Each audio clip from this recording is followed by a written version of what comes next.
In the previous videos, I introduced the establishment of the Black Organization 50 years ago, all the way up until 4 years ago, on how the CIA, FBI, and Japanese public security set up undercovers within the Black Organization, and how most of the 5 policemen who graduated from the police academy died in the line of duty. So, continuing on from last time, this time we will summarize all the main storylines and timelines from Kuro Shinichi's middle school to high school. So, let's get started.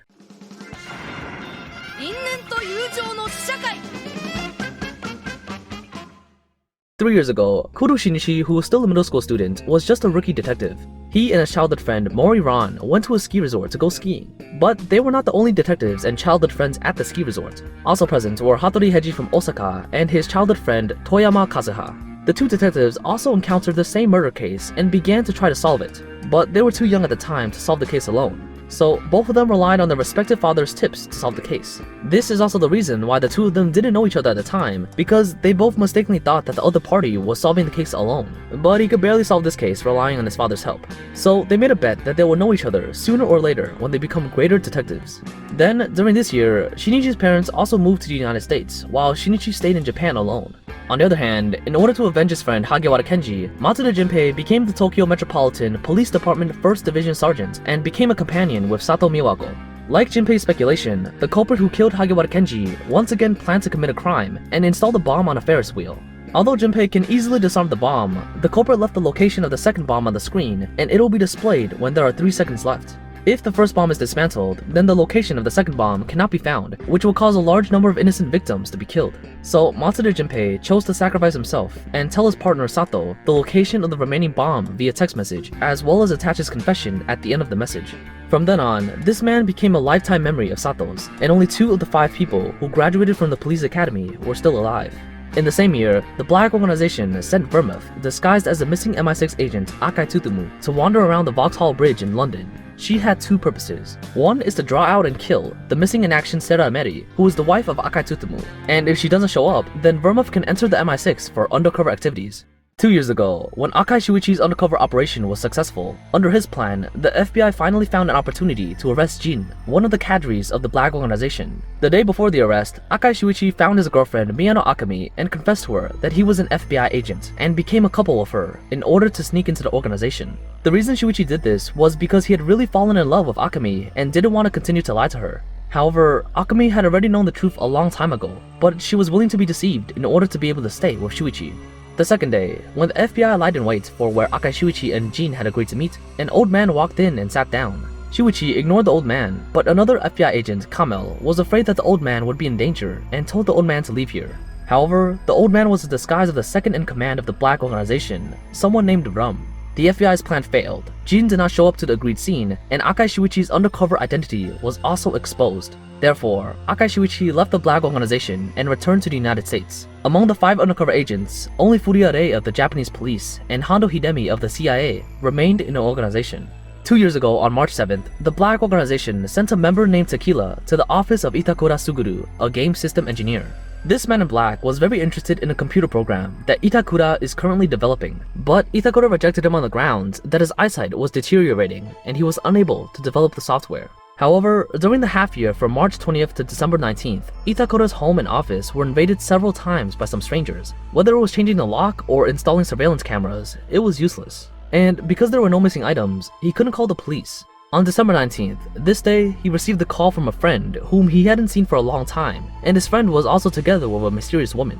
Although I may not know how this call has anything to do with the main storyline, after Itakura received this call, there will start to be a bit of a change. 1 year ago, on January 6th, the harassed Itakura, who was about to collapse, left a note on the table and said, "I agree to your demands." On January 8th, the intruder took the note and left their own note. The note contained a phone number and an OK written in blood to warn him not to call the police. On January 23rd, after long hesitation, Itakura finally made up his mind to call that number. The person who answered the call was not the man from last time, but it was Vermouth. She commanded Itakura in a queen-like tone using voice-changing technology to complete the computer program within a year. If he succeeded, he would get a large reward. When Itakura questioned them on what exactly they wanted to do, Vermouth replied, "We can be both of God and the devil, since we're trying to raise the dead against the stream of time." Obviously, their purpose is related to time and resurrection. Suddenly, a cat cry came from the other end of the phone, and Vermouth hung up the phone in a hurry. From here, we can make some vague deductions based on the clues already obtained. First of all, in Detective Conan, there are very few characters known to have cats. I only know the one raised by Kiseki Eddie, Goro. Although a year ago, she had not yet started raising Goro, she had raised another cat before Goro. But I don't think this has much to do with the main storyline, because Vermouth's location at the time should be in London, England, or New York, USA, not in Japan. At the same time, there's also a very strange part here. How did the Black Organization know about the software that Itakura was developing? Why did Vermouth deliberately change her voice when making a call? Is it because her original voice was too famous, or was there other reasons? According to Kuru Yukiko, she heard from a friend that 3 years ago, when Itakura was still a CG graphic designer, met Vermouth disguised as Sharon Vineyard and had a heated argument. This clue is combined with a phone call between him and his friend, as well as the mysterious woman next to his friend. And why would a cat cry out? Why did Vermouth hang up the phone in a panic? If you've ever raised a cat, then you'd probably know that cats have stress reactions, and it's not suitable for them to stay in unfamiliar places. While Vermouth in the past 3 years had been wandering around Japan, the United Kingdom, and the United States, not seeming like a person who can raise a cat for a long time. So I guess that Vermouth was in someone else's room when talking to Itakura. Vermouth was busy calling on the phone, so the reason the cat was crying out was probably because there was another person in the room doing something. And that person was probably someone Itakura knows. So Vermouth hung up the phone before revealing any mistakes. The only person who is known to have a special relationship with Vermouth and who can stay in the same room with her is most likely the boss of the Black Organization, or Karasumaranya. But these are just some simple deductions with no actual evidence to support them. That's because the last piece of the puzzle is still missing, which is why did Itakura and Vermouth quarrel 3 years ago? In any case, after this call, the Black Organization did not continue to use the phone, but communicated via email with Itakura. However, Itakura could not continue to develop that computer program anymore, not because of his poor eyesight, but for the sake of all mankind. This is also one of the biggest mysteries in all of Detective Conan. Just what kind of computer program would be able to threaten all of mankind?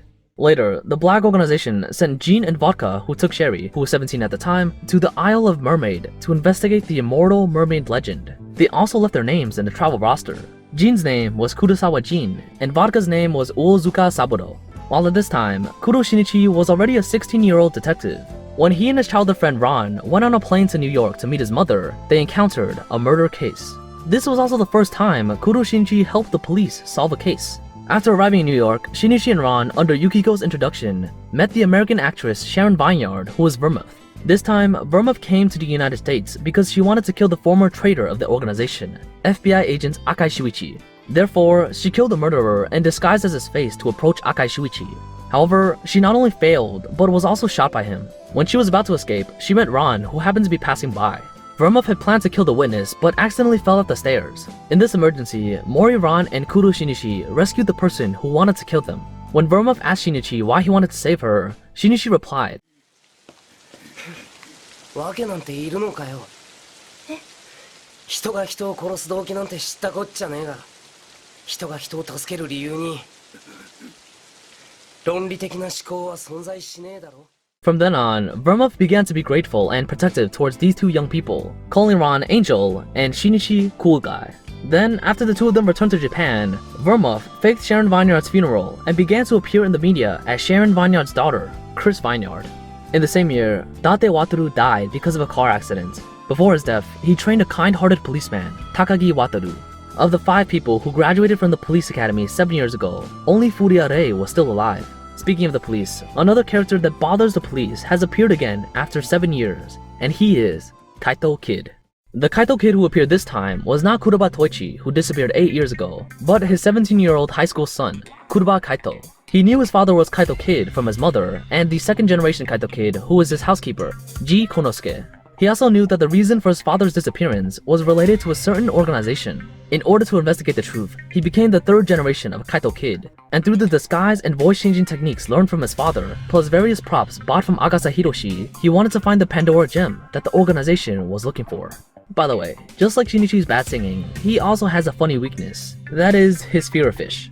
After Hakuba Saguro returned to the United States, Kuroba Kaito hardly encountered any opponents. It wasn't until half a year later when he was stopped by a high school detective named Kuro Shinichi in an operation to steal the clock tower, just like a duel between their fathers 10 years ago. After solving countless cases and stopping Kaito Kid's theft, Kuro Shinichi finally became a famous detective and took away all the work from Uncle Mori. He's very famous among ordinary people and the police, and is called the Great Detective of the East and the savior of the Japanese police force. His ultimate goal now is to become a detective like Sherlock Holmes. First of all, his goal requires not only a strong deduction ability, but also various skills, such as shooting, driving, sailing a yacht, and flying a plane. But modern Japan doesn't allow a high school kid to carry guns, so he learns soccer instead of guns as his weapon for arresting criminals, although his current soccer power can be compared with missiles. Finally, the main storyline of the past 50 years has ended, and now is the plot of the first episode of Detective Conan, the Heisei Homes.